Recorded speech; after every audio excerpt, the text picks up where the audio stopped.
we're asked to draw an approximation of the curve r equals e to the theta, where theta goes from negative infinity to 4. The reason for approximation is this is going to go to negative infinity, so it's going to be an infinitely long curve in some sense. If I try to draw it, if I plug in 0 for theta, my r is 1. If I plug in 2 for theta, if I plug in pi over 2 for theta, my answer is e to the pi over 2, which is going to be a bit more than 2. So it's going to be something kind of like this, and then we're going to get farther and farther out as the angle grows.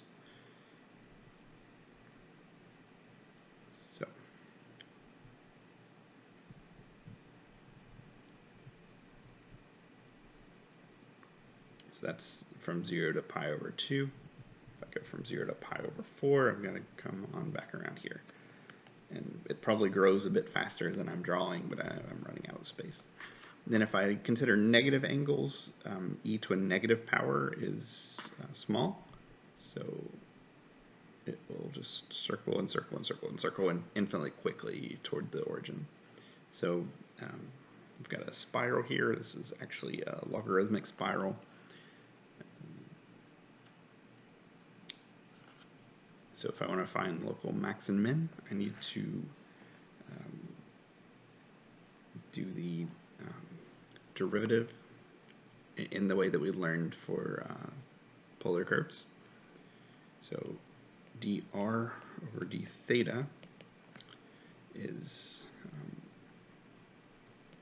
e to the theta, the derivative of r, times cosine theta, minus e theta times the derivative of the cosine at the bottom, e theta cosine theta plus e theta sine theta. And what you'll notice is that e to the theta is common everywhere, so it just cancels. And so if we want to find maxima or minima, we need the derivative to be 0. So in other words, we need cosine theta. Oh, I'm sorry, guys. I mixed up the positive and negative signs. It should have been a minus on top and a plus on the plus on top and a minus on the bottom. Sorry. So here we are. We need cosine equals negative sign. So with the unit circle, you can figure this out pretty quickly. It's on this line, cosine equals sine. On this line, cosine equals negative sine.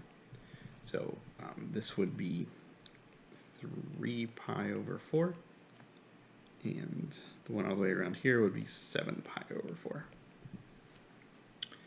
And of course, our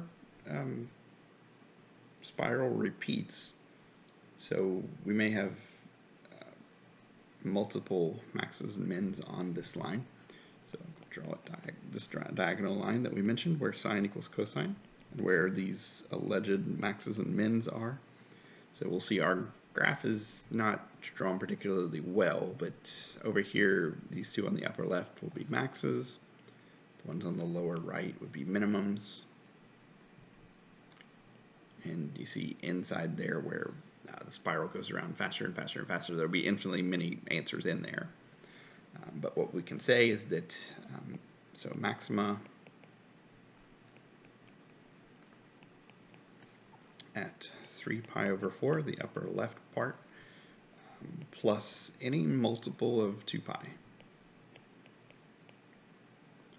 Now, technically, I said that theta is between negative infinity to 4 pi, so we should probably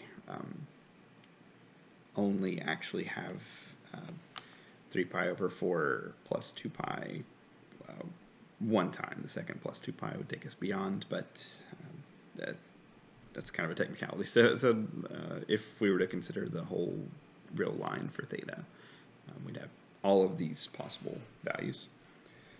And then the minima, they occur at the lower right at 7 pi over 4. Plus any multiple of 2 pi to get all of the ones that are along that diagonal line.